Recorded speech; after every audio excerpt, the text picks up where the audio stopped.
In this section, we're going to visit measures of central tendency. That's basically how much the data is clumped up around the middle or spread out from the middle in either case. And we're going to look at our standard measures first: mean, median, mode, and range, how to calculate them and how they behave as the data changes. And then we're going to look at the standard deviation.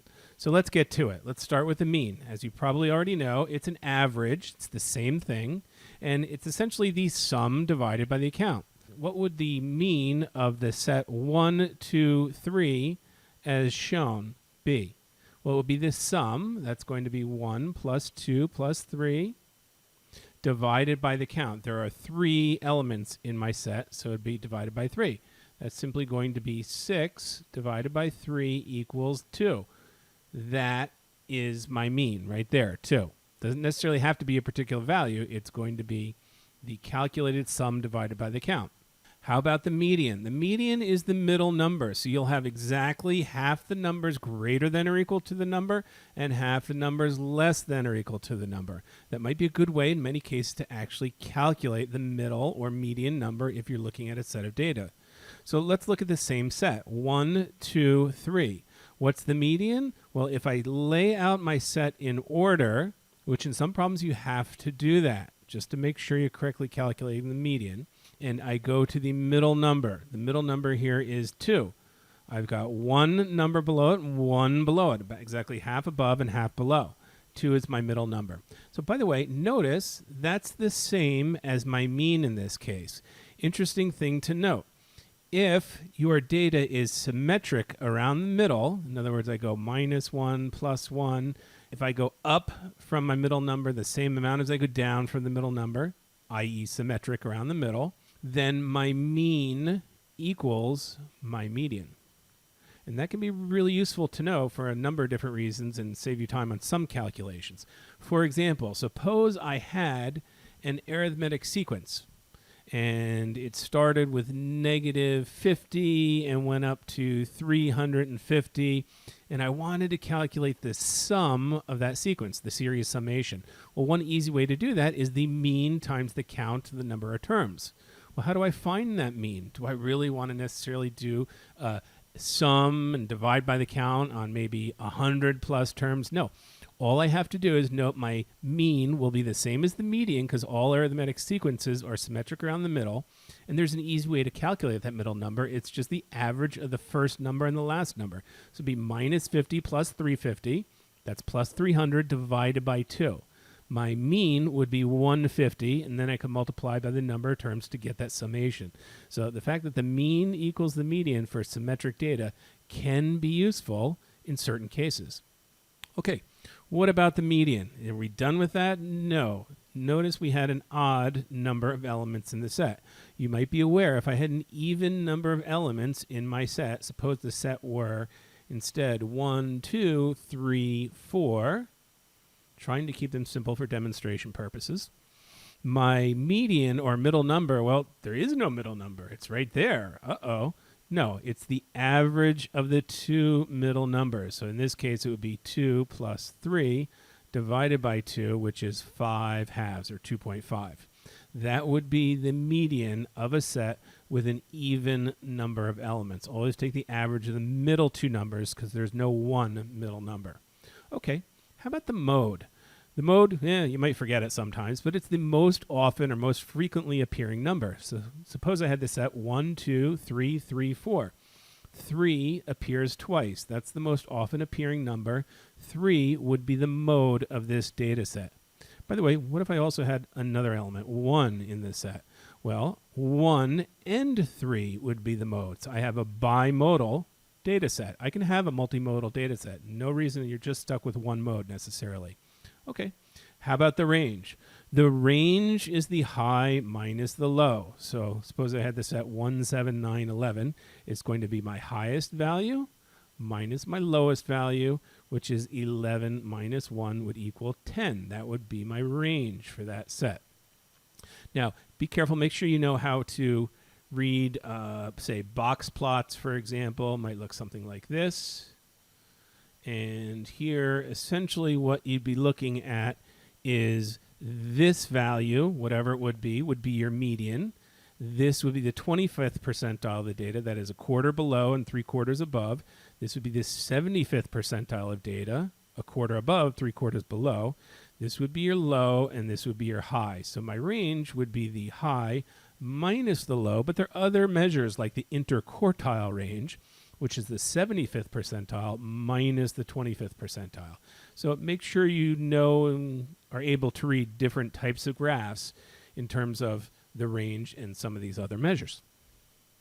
You should also have a basic understanding of how the range, the mode, the median, and the mean change when we add or take away values in the data sets.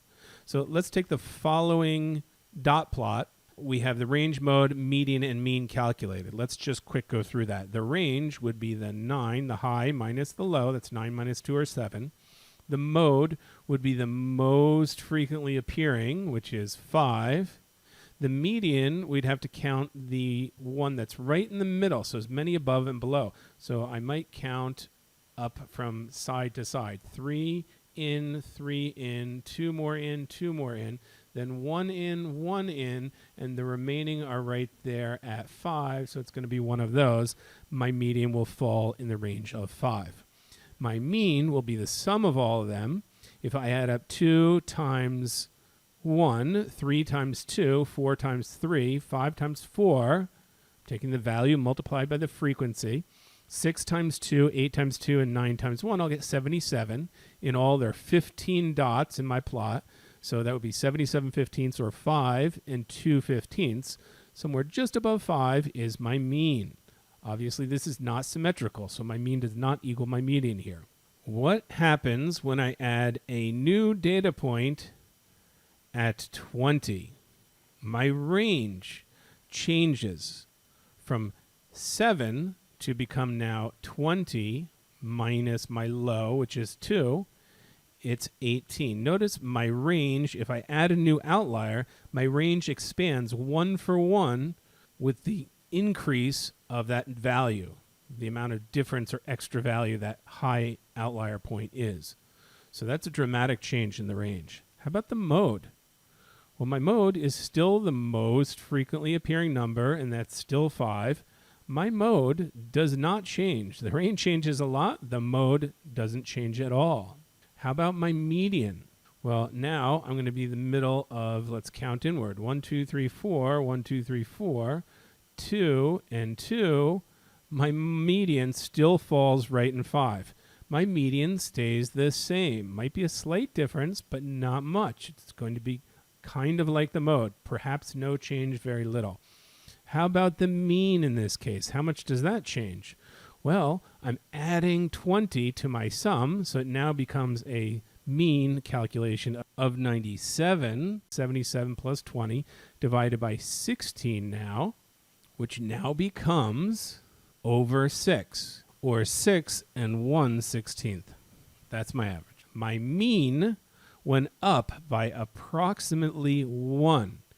Well, wait a second. That went up, certainly more than the mode and the median, but not nearly as much as the range. That's typical. Why? Because if you think about it, the mean is diluted by the number of data points, your divisor there. So if you add 10 or 20 to the outlier point, the change gets divided by the number of elements in the set, which means you're really getting something like 20 divided by loosely 15, 16. You're getting a little more than 1 in change, not a change from 7 to 18, 1 for 1 like the range, a much more diluted change for the mean. One presentation of the central tendency measures that frequently appears on the exam is a frequency table and or a histogram. They are essentially the same thing. It's just the frequency is in table format and the histogram is in chart or graphic format, essentially like a bar chart. Okay? But they denote effectively the same data. So what makes these interesting is students often make mistakes on them if they're not keenly aware of seeing a frequency table. So if I wanted to know, say, the mean of this frequency table, what a lot of students will do, they'll just add this up, say 11, 18, 2, 3, and 2, that's 7. Oh, my average is 18 divided by 7. Done. Wrong. Completely not correct. What the frequency table really means is I have the categories of scores, and they appear this many times. So if I need to calculate the sum for a frequency table, it's not just the sum of one of the columns. It's actually what we would call a sum product of different rows. It would be the score times the frequency. 2 people scored 5. That's a total of 10 in scores. 3 people scored 6. That means the total score of all of them was 18. 2 people scored 7. The product of that is the total score of that category. Then we add up that sum product. That will be your total scores. In this case, it's 42. And now I can divide by my frequency, which is in fact 7. So my average here is 42 divided by 7 equals 6. That would be my mean or my average from a frequency table. By the way, not surprising, notice this data is symmetric around the middle, which means my mean equals the median. And sure enough, that's the case here too. If we saw the same diagram in a histogram format, the same data essentially, the way I would calculate it is I would say they're 1, 2 at 5. They're 1, 2, 3 people at 6. So that's going to be a total of 18 again. That's a total of 10. And 2 people at 7. That's a total of 14. I would add up that data and then divide by the count if I counted up all the data points that made up that histogram. They're essentially the same, but be careful that you get these sums for your mean calculations correct. How would I calculate the median? Well, we just did that a second ago with one example. Essentially, I would start from the ends and cross out until I get into the middle number. So here is 2, 2 on both sides. Well, that immediately takes me to my middle. So I know my median must fall at 6. Here, I would say there are 2 data points I'll cross off, 2 I'll cross off, and I'd count up, even if there were several categories, until I get right into the middle category. And in this case, it is 6. My median would equal 6. The mode and the range are straightforward, as we've seen before. My mode is the most appearing, clearly the largest bar, or the highest frequency value. And my range is the high minus the low, the high minus the low, both of which are fairly easy to read off the frequency table or histogram. Another variation you should be prepared for in a frequency table is when your categories are not individual numbers, but instead ranges of values, like 150 to 160 for the height. There are 14 people who fall into that category, but that category is not just one number. So if I tried to calculate my mean or my median, what number do I use? 150, 160, a midpoint in between, 155? How do I do that? Well, the questions might ask you what possible answer could fall in the range of means for this data set, for the table, for example. In that case, what you'd effectively have to do is you'd have to calculate it as if the low were the tables. I'd multiply each of the categories at the low point times the frequencies to get my sum products, and then I divide by the count. And I'd get a high end of the range for the total mean by treating the high values as a separate table data in itself. And I'd multiply those essentially by the frequencies to get my sum products and divide by the count. And then I might have a range here. Who knows what it might be? Maybe it's 165 to 175. And if there was an answer that's 168, I'd say, yes, that is a possible mean between the low and the high means for this table, given the data. So be aware of that. It may not always be a point value for the category, instead a range. Moving beyond our old standard measures, we're now going to be introduced to standard deviation, and particularly a normal distribution, as we would call it. What exactly is the standard deviation? It's a measure of central tendency, how much the data is bunched up or spread out around the middle value, like some of the other measures, but it's a very powerful tool. Literally, it's the square root of the average of the sum of the square of differences of the data. Yeah, that simple formula right up there, right?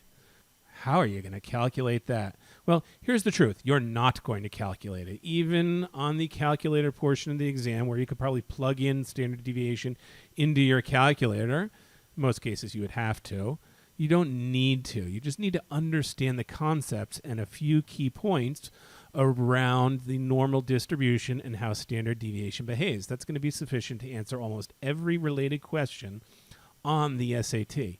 So let's get rid of this nasty formula for a second that you're never going to use and discuss what is our normal distribution. What exactly does it represent and mean? Well, a normal distribution, and again, this could represent, say, the bell curve of grades in your class. It could represent the measurements of the thickness of a silicon wafer coming out of a factory. These are all the variations around the middle point, in this case denoted by the mu. Okay? That's our middle point of the data. It's generally symmetrical. It is symmetrical, actually, the normal distribution. So the mean equals the median. Haha, just in case you forgot from a few minutes ago. And we have a standard measure of plus 1 standard deviation. I'll highlight it here if you can't see it. We denote standard deviation by that Greek letter sigma right above. And then we get plus 2 standard deviations. And we could keep going. 3, 4. Generally, you're going to work within 2. Maybe you need to know 3 for these purposes. So why is important? Now, of course, I can go the other direction. Minus 1 standard deviation, minus 2 standard deviations, minus 3 standard deviations, etc. Okay? So what does the data represent? Well, within 1 standard deviation, either way, about 2/3 of the data falls within that range. And it doesn't matter what you're applying to. Maybe a standard deviation represents 10 points on your grades on the bell curve. Maybe that 1 standard deviation represents 1 millimeter in thickness for the product you're trying to produce at a factory, or whatever it is you might be measuring. That's the beauty of standardizing it. But whatever it is, that data, roughly 68.3, or just over 2/3 of the data, falls within 1 standard deviation. It's a nice, easy number or fraction to remember. So there are really only a few points or data points you need to remember. 2/3 fall within 1 standard deviation on either side. It's not quite 68.276%, but close enough.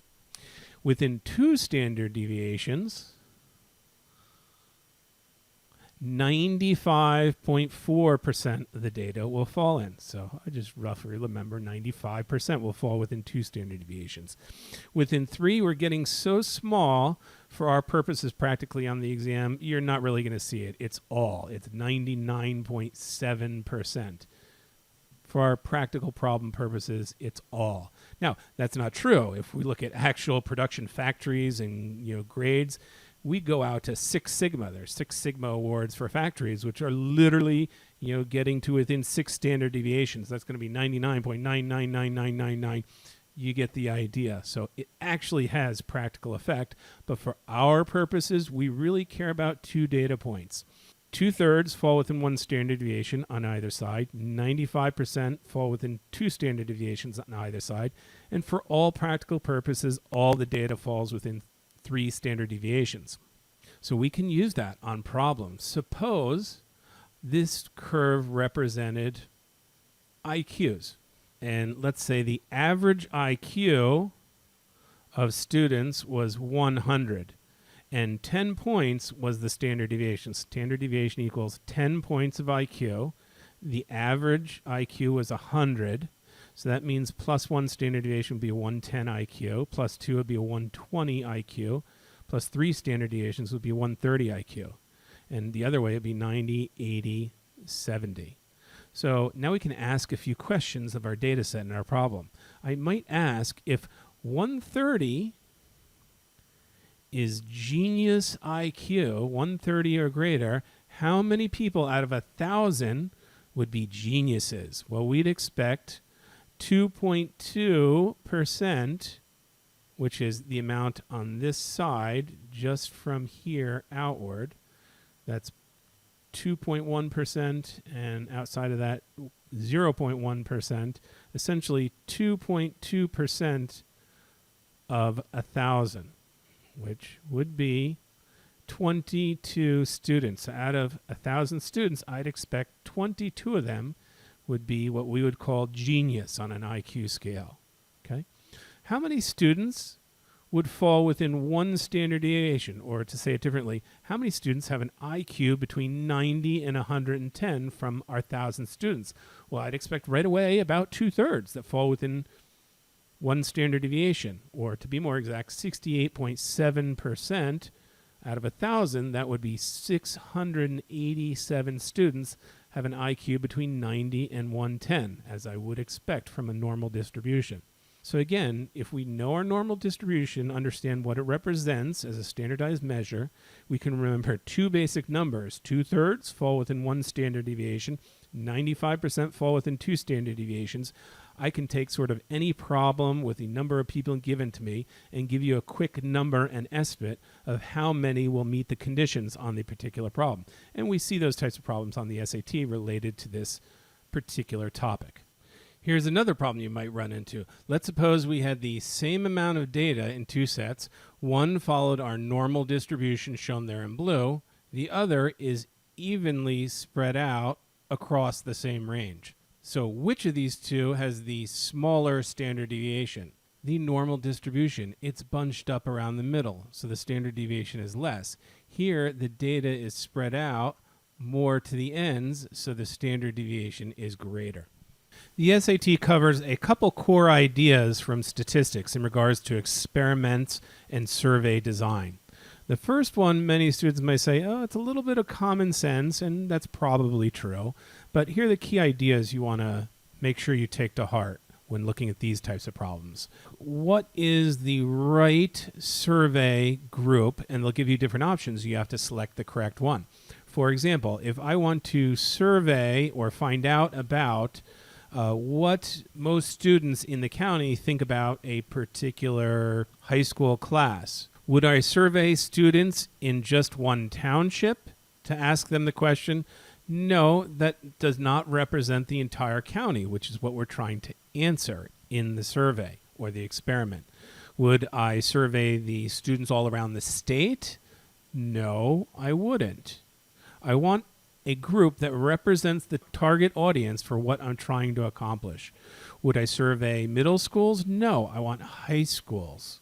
Okay, so make sure your audience is the appropriate target audience.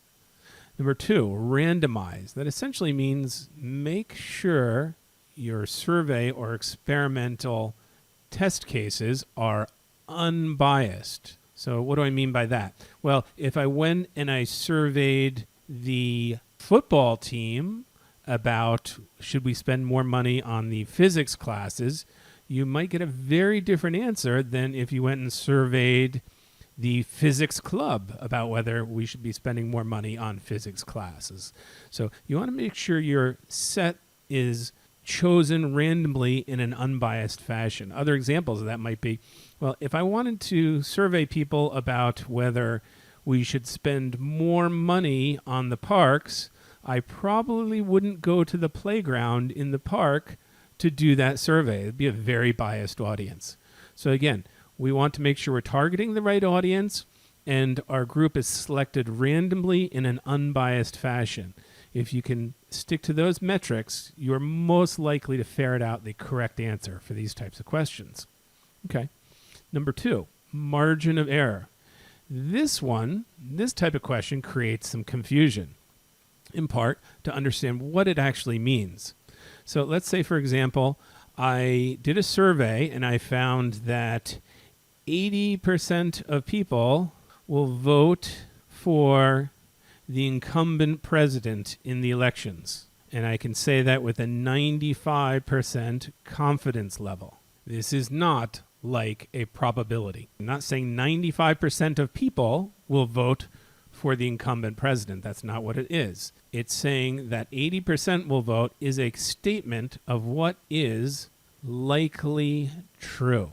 Again, not a range of values, but likely true with a level of confidence. Okay. Another example that might be, let's go back to a factory and say we're measuring a length of something and it was 10 feet plus or minus 2 inches with a confidence level of 90%. Okay. It's not saying that 90% of these objects will be 9 feet 10 inches to 10 feet 2 inches. That's the range of plus minus 2 inches. That 90% of them will fall within that range. That sounds more like a standard deviation. Margin of error is not standard deviation. Again, it's saying it is just simply likely true that my widget coming off the factory will be between 9 feet 10 and 10 feet 2 inches. Period. That's likely true. And I can say that with a confidence level of 90%. So don't confuse that to say that's the number of widgets that will come off or the percentage of widgets that will be within that range. That's not what the margin of error is measuring. Between that and the standard deviation, students kind of confuse the margin of error. Many of the answers will try to confuse you between the two. So get a good sense of what the margin of error is. Core idea related to this is more data equals more accuracy. And that is absolutely true. However, don't confuse that with the idea that I have enough data for my experiment or my survey to be relevant. It is true that on experiments, I don't have enough data. It's not going to be useful, relevant results. I need to get enough data, but we don't know what enough is on the exam. They do not tell us. So don't confuse that idea with the simple fact that more data equals more accuracy. Okay? And by the way, how does margin of error change with increased quantities of data? If n is the number of data points, it changes with the square root of n, or the reciprocal of the square root of n to be more exact. In other words, if I quadruple the amount of data, let's say I had 50 data points, and I went to 200 data points, and let's say my margin of error was 14%, then I would reduce my margin of error by 1 over root 4, which is 1/2. My margin of error would go from 14% to 7%. That's a pretty significant change. But remember, to have that again, I'd have to quadruple my data to 800, which might be another step up in terms of practical survey capabilities. So your gains become less and less on a feasible basis. So at some point there's a sweet spot, and that's where you define your margin of error, right? So that's how the margin of error changes with more accuracy. You probably won't be asked quantitatively to know that relationship, but you should conceptually understand more data equals a lower margin of error. Again, that is not telling you whether you do or do not have enough data for your experiment to be relevant. So don't fall into the trap of choosing those answers. It also doesn't tell you information that's not in the problem, that if certain parts of the process or certain elements of the question presentation are changed, that will change your margin of error. We simply have no information about that. You can only work off of what's given in the problem. It might seem common sense that it would, but don't fall into the trap because that doesn't tell you. Usually these answers come down to whether more data is more accurate or less data creates a larger margin of error. So knowing how to use that properly is a point of confusion for many students on the exam. Percentage change and discount problems appear often on the SAT. First things first, you need to understand how do I calculate a percentage change, and then we're going to investigate some of the nuances of making sure you're doing it correctly given the conditions of the problem. So let's start off with the percentage change calculation. Suppose that I had something that was $100 originally, and it increased to $150. Okay, most of you can look at that and quickly decide that's 50% increase plus 50%, and that's good. How do you get that? Essentially, it's the new amount, 150, minus the old amount, 100, divided by the original amount. And this is the key. Make sure the base of your calculation is correct. This is where students make a lot of mistakes. And then if I want to put that in a percentage format number, times 100. Okay? Make sure you're careful about that as well. So what is this? This is 50 over 100 times 100. That's a half times 100 makes it plus 50%. That would be a percentage number. So by the way, let's discuss that right now. Item number 1 you want to be careful about. If they ask for a percent value, Do not confuse that with a decimal. It's not 0.5. This is a decimal value. They want a percent value. They will sometimes switch between those on answer choices. Don't make that mistake. Or on an open-ended portion of the exam is where students might often make that mistake. They'll put in 0.5 when they're asking for a percent, and you should put in plus 50. Another typical thing you want to watch out for is, do they want the percent change, say an increase or decrease in percent, or is it a ratio of new to old in percent? These are very different questions. Could be the same exact problem, but just two different questions they could ask about it. So let's take our example from above, going from $100 to $150. The percentage increase we said is plus 50%. The ratio of new to old is 150 over 100, which is 1.5. Again, I multiply by that 100 to get it in percent terms. The ratio of new to old is 150%. Notice the difference between the ratios, final ratio new to old, and the percent increase is always a difference of plus 100%. Why? Because it includes the initial amount, which is always by definition 100% of whatever it is. Number 3 that you should watch out for. In many cases, they'll give you the end price, not the begin price. Our brains like to work. I start with 100, I go to 150, that's plus 50%. But what if I said the final price of my jacket after a 20% discount is $100? What was the original price? Many of you will quickly answer, oh, it's 20% more than 100. Be careful, you're going off the wrong base. This is the end price. We always use the base from the beginning price. What it really is price original times the factor that represents a 20% discount, which is 100% minus 20%, equals the final price. I paid $100. See how I have the end price, not the beginning price? Well, what is that? That's 0.8 P equals 100. P equals 100 over 0.8. P is $125, not $120. I cannot reverse from the end price and add the same percentage back to get the answer. That's not correct. It's not the same thing as taking the correct percentage off from my original price. And we can see that if we go up and down percentages. If I go up 50% from 100, I go to 150. But if I go down 50% from there, the same percentage change, I go back to 75, not to 100. So it's not an equal absolute change up and down, especially if we're not working off the right base.